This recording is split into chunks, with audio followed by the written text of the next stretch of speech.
Tulad ng inaasahan, naging malaking tagumpay ang Dear Heart concert ng dati mag-asawang Sharon Cuneta at Gabby Concepcion.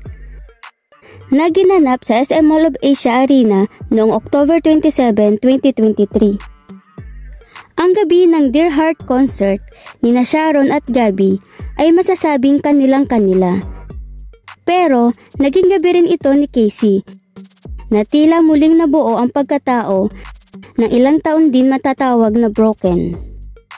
Kumanta si Casey ng 2 awitin kasama ang mga magulang bago ito bumalik sa upuan upang patuloy na i-enjoy ang panonood sa mga magulang.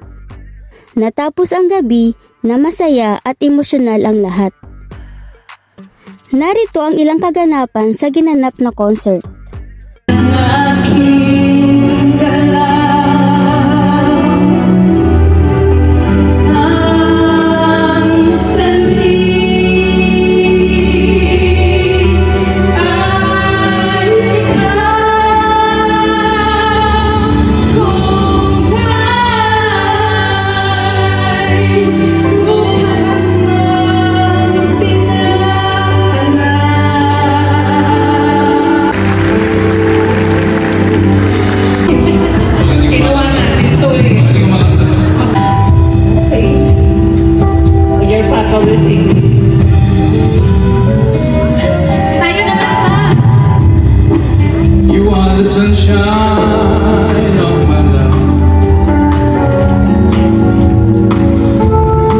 Kung bago ka lang dito sa aking YouTube channel ay mag-subscribe na para lagi kang updated sa mga bago naming showbiz topic. Thank you!